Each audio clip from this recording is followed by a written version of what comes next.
Mulai. Assalamualaikum warahmatullahi wabarakatuh. Kembali lagi di kelas fotografi channel YouTube MA Plus Keterampilan Manda Pro Eksis. Semoga kabar kalian baik-baik saja dan jangan lupa jaga kesehatan. Perkenalkan, nama saya Fitri Handayani dan di samping saya ada Pak Hendi ya. Mungkin kalian sudah kenal dengan Pak Hendi, fotografer handal kita. Assalamualaikum Pak Hendi. Waalaikumsalam warahmatullahi wabarakatuh, Mbak Fitri. Bagaimana kabarnya? Alhamdulillah baik. Alhamdulillah baik. Nah, untuk tema hari ini kita akan belajar bagaimana cara pengambilan foto tumbuhan atau hewan. Nah, langsung saja kita tanya ke Pak Hendi ya. Bagaimana cara pengambilan foto atau tumbuhan yang bagus itu, Pak? Sebetulnya untuk foto makro sendiri itu kalau kita pakai kamera SLR sebenarnya tidak ada kesulitan karena beberapa fasilitas memang kita prioritaskan karena untuk motret makro sendiri itu ada beberapa trik, antara lain adalah focal lensnya harus panjang dan kita mau gak mau harus bersabar nunggu momen, kita harus dekat dengan objek fotonya.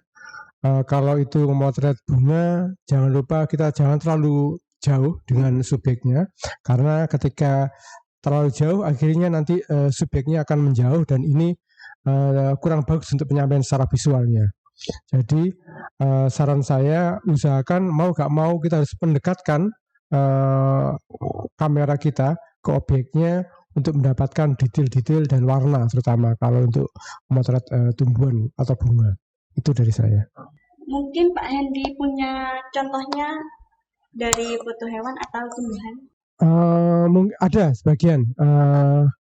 Nanti coba saya tunjukkan beberapa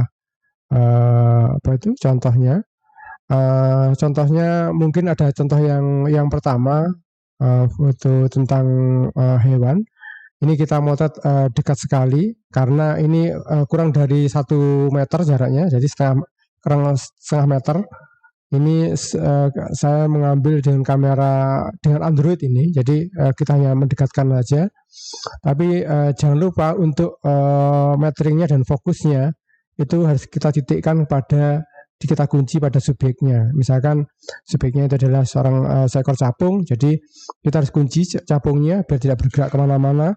Otomatis ketika kita kunci objeknya itu belakangnya otomatis akan ngeblur karena tidak out of focus. Jadi dalam sebuah fotografi selalu ada fokus dan tidak fokus, dan terutama pilihlah background yang ada warnanya. Jangan sampai backgroundnya terlalu banyak, ramai, karena itu akan mempersulit ketika kita pemerhati foto melihat tampilan karya foto kita. Itu dari saya. Untuk yang tumbuhan? Kalau tumbuhan ini saya coba kasih contoh bunga sepatu ya. Bunga sepatu itu kelebihannya adalah di warnanya merah. Kalau warna merah di fotografi adalah otomatis akan menarik pemerhati foto, terutama mata otomatis akan melihat warna-warna merah. Jadi optimalkan di fotografi makro, di pemotretan tumbuhan kecil ini adalah full color. Jadi di semua bidang dalam satu bidang frame-nya itu usahakan adalah colorful, warnanya dominan. Jadi misalkan tidak boleh warnanya terpecah kemana-mana. Kalau merah aja, tapi jangan lupa fokusnya tetap kita taruh di putik bunganya. Itu karena kalau ada putik bunganya itu akan lebih detail dan itu akan nampak menarik gambarnya. Ini pakai kamera apa pakai? Kalau itu pakai kamera SLR. Yang ini juga kamera SLR. Ini jangan lupa kalau mau untuk memotret makro pun itu ada tekniknya. Tetap di teori dasar adalah golden hours. Golden hours itu adalah 1 jam sesudah matahari terbit, 1 jam sudah matahari terbit juga, sebelum dan sudah matahari terbit. Kalau di sunset sebelum dan sudah matahari tenggelam, itu golden hour. Tapi ini saya ambil setelah golden hours yang sunset itu ada namanya blue hours. Blue hours itu adalah waktu maghrib.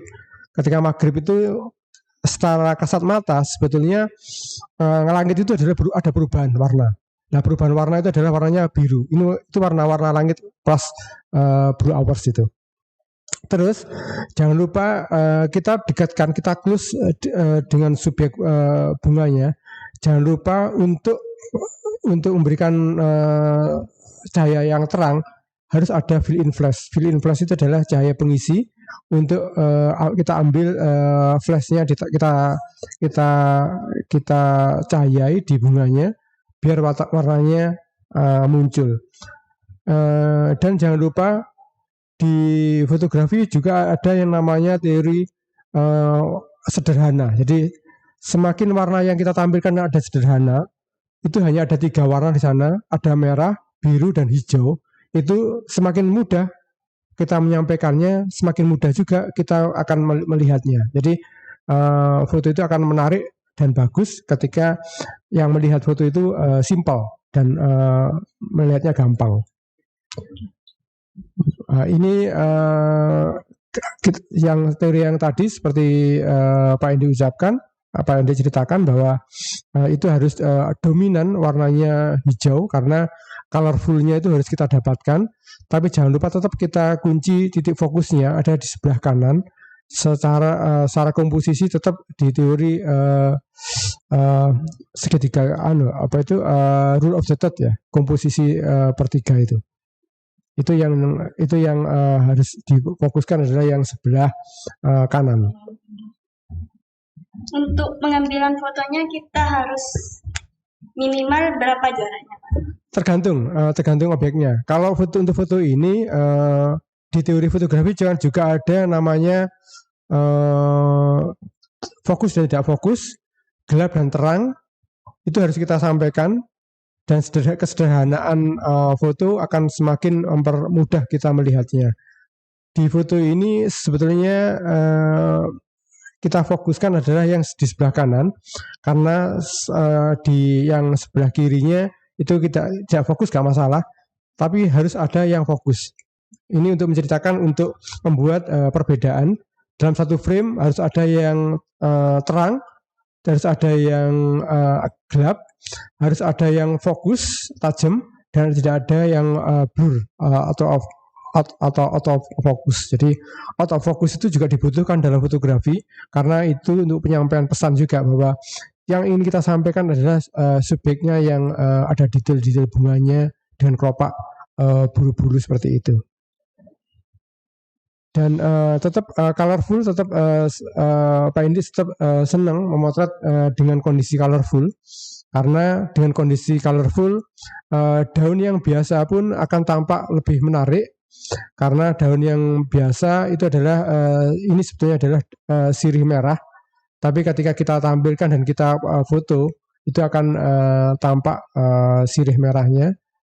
Dan jangan terlalu foto itu jangan terlalu sempurna, karena itu ada bayang hitam di situ di bawahnya itu, karena bayang hitam itu adalah tangkai dari sirih merahnya sendiri. Jadi kita tidak perlu menyempurnakan semuanya harus sempurna, karena sistem metode pencahayaan ini yang saya gunakan adalah metode pencahayaan available light atau cahaya apa adanya yang Pak Indi optimalkan di halaman rumah waktu di Bandung ya. Oh iya Pak, untuk pengambilan ini biasanya yang cocok waktunya kapan ya Pak? Tetap pakai teori golden hours yang tadi, 1 jam sesudah matahari terbit, 1 jam sebelum matahari terbit, 1 jam sebelum matahari tenggelam, 1 jam sesudah matahari tenggelam, dan blue hours setelah matahari tenggelam. Itu ketika saat maghrib itu warnanya cahayanya kebiruan itu langitnya. Terima kasih Pak atas penjelasannya. Ya. Terima kasih untuk penjelasannya tentang pengambilan foto tumbuhan atau hewan. Untuk materi selanjutnya kita akan belajar tentang food Pak. Food fotografi atau still life nanti akan kita pelajari. Sekian dulu dari kami. Wassalamualaikum warahmatullahi wabarakatuh. Waalaikumsalam warahmatullahi wabarakatuh.